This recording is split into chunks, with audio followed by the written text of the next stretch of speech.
Yesterday was an interesting day in the Conor McGregor case. Conor McGregor's co-accused, James, or co-defendant rather, it's a civil trial, co-defendant James Lawrence denied that he was a patsy for Conor McGregor. In fact, he denied knowing what a patsy was. So it was an interesting day. James Lawrence, he's denied that he was a fall guy for the rape allegation against Mr. McGregor.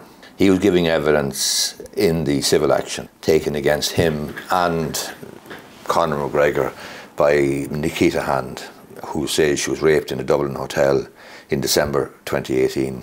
Both men deny the allegations. McGregor denies that he had it in his mind that Mr. Lawrence might be the patsy when he told Gardaí that he had not caused Miss Hand's bruises and suggested she might have had sex with somebody else. James Lawrence then, being taken through his evidence, told his senior counsel that he did not know what a patsy was. Asked if he was being a fall guy for Mr. McGregor, he said, not in a million years. And he asked, why would he put himself up for the rape of a woman? James Lawrence gave evidence that he had known Conor McGregor since they were children, but became better friends as they got older. He said he would go out with him, but not all of the time. He described going out in his evidence with Mr. McGregor on the night of 8th of December 2018 to District 8, a small club in town, and to the Crystal nightclub before getting home at around 6:30 or 7 o'clock a.m. He said he was not a heavy drinker and he would only have had a few vodkas and Lucozade. He said he did not take cocaine ever in his life. James Lawrence said that he went home to his mother's house and went to bed. He said he was woken a few hours later by Conor McGregor, who wanted to use his toilet and wanted him to come out. He said he did not want to, but eventually he agreed when he saw Mr. McGregor had girls in the car. He said he joined Mr. McGregor, Nikita Hand and her friend Danielle Keeley in the car and described everyone as having a laugh and having fun. They decided to go to the Beacon Hotel where Mr. McGregor had a room booked. He said Mr. McGregor and Miss Hand were flirtatious in the car and in the hotel, coming on to each other. James Lawrence in his evidence said Mr. McGregor went into the bedroom and Miss Hand followed him in. He said he could hear them having sex and could hear Miss Hand moaning. Mr. Lawrence said Miss Keeley told him Miss Hand was going to regret it because she had just bought a house with her boyfriend. Mr. Lawrence said that they were old enough and bold enough to do what they wanted. He described Miss Hand as hopping in and out of the other room, getting herself drinks and having a laugh with Miss Keeley. James Lawrence told the court that he asked Mr. McGregor's security guard to go out and get condoms, and he and Miss Keeley had sex 3 times. He said he also saw Mr. McGregor having sex with Miss Hand again. He said Mr. McGregor eventually said he wanted to go, but Miss Hand wanted to stay on. He said nobody appeared to be distressed or upset. After Conor McGregor left, Mr. Lawrence said that Miss Hand became flirtatious with him and he rejected her 14 or 15 times. Eventually they were in the car with the driver and he said Miss Hand put his hand on her leg and was asking him to take her out. He said he felt peer pressure in front of another man. He said he felt belittled and decided he'd go back to the hotel. Back at the hotel then, he said they had sex, then ordered food and had sex again. He said Miss Hand became upset after the second time they had sex. He told the court she looked at a small bruise on her leg or her arm and asked what would she tell her boyfriend. James Lawrence described it as a small bruise, nothing like the extent of the bruising visible in pictures of Miss Hand the next morning. He said he would not stand up for any man who would do something to a woman like that, but he said that she was fine again instantly. He was cross-examined then by senior counsel John Gordon for Miss Hand. Mr. Lawrence said he did not know where Miss Hand had got the bruises from. He said when he had sex with her, she had none of the bruises. He was questioned again. He said he was there. I'm after telling you I didn't put any bruises on her, he told Mr. Gordon, senior counsel. I didn't cause any bruises or any harm to the girl. Mr. Lawrence became animated in the High Court as he told Mr. Gordon if Miss Hand had been beaten up or choked, he and Miss Keeley would have heard. He said they were not deaf. We didn't hear nothing but moaning and sex, he told the court. Mr. Gordon put it to him that the only place she could have got the bruising was from Mr. McGregor and that the bruising had all the hallmarks of a violent assault. Mr. Lawrence said she did not get them from him and did not get them from Conor. He said the bruising did not mean she got a bad beating. He said neither he nor Mr. Gordon were experts on bruises, and neither of them knew where they came from. Mr. Lawrence also told the court that he'd never taken cocaine. This, I think, is in contradiction to Miss Keely's evidence previously, in a previous day, where she said they all took cocaine in the car. He said that Mr. McGregor already had cocaine on him when he came to his house, and evidence from Miss Hand that Mr. McGregor had emerged from his house with a bag of cocaine was a lie. Mr. Gordon put it to him that he'd put himself directly in the firing line in this case by going to the Gardaí and telling them that he had sex with Miss Hand. Mr. Lawrence said it was the truth. Earlier in the day, Conor McGregor's cross-examination concluded. He was questioned about Garda interviews in January 2019, and he agreed it was after he was shown photographs of Miss Hand's bruising that he made a further statement to Gardaí and suggested she may have had sex with someone else. He also told them that he believed Miss Hand had sex with Mr. Lawrence. Mr. Gordon, senior counsel for Nikita Hand, put it to Mr. McGregor that when he spoke to Gardaí, he and Mr. Lawrence had not yet decided how they were going to, quote, play this. Mr. McGregor said there was no playing this, he was going to speak his truth.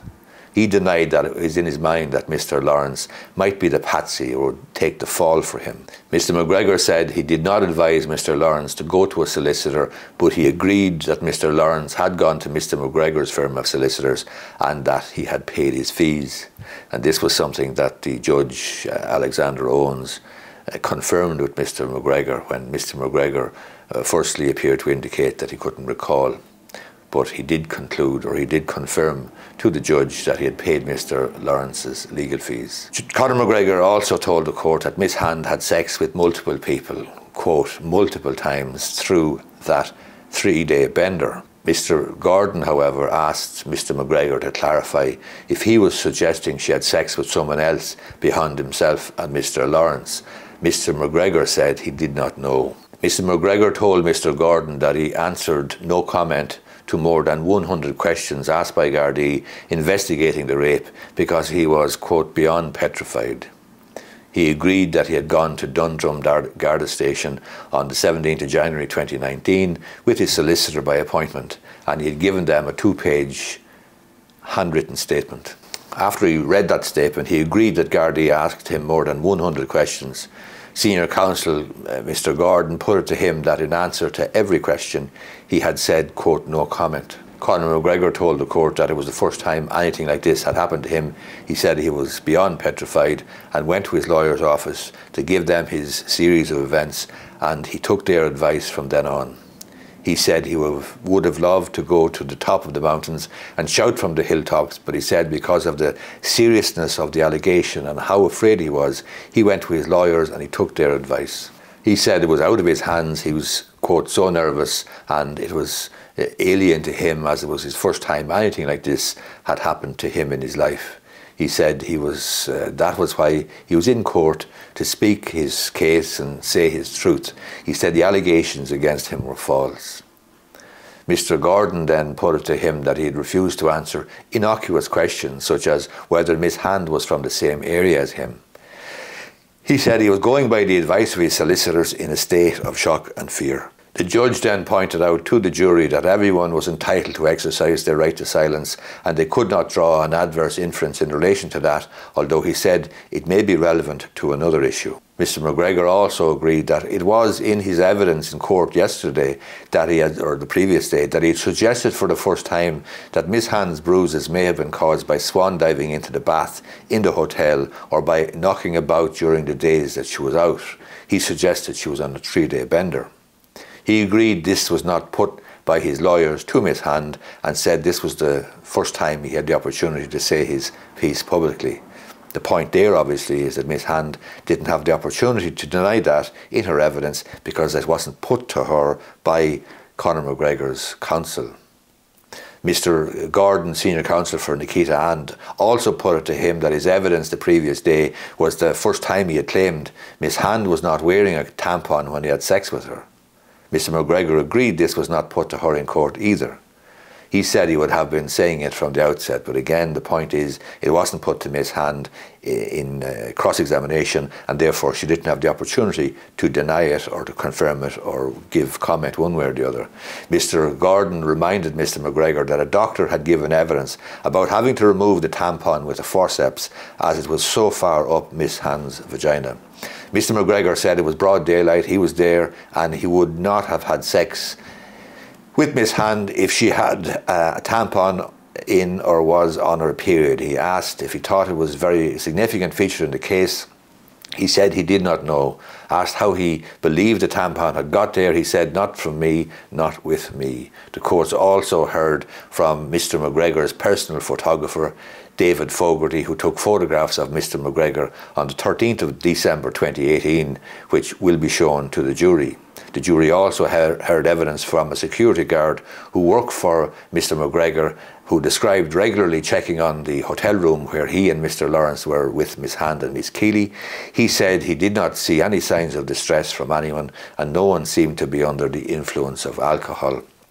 So, more evidence today. I'm not sure how many more days this is going to go on, but obviously the evidence from Mr. Lawrence has been interesting, and obviously Conor McGregor's cross-examination, his evidence has concluded, finished up.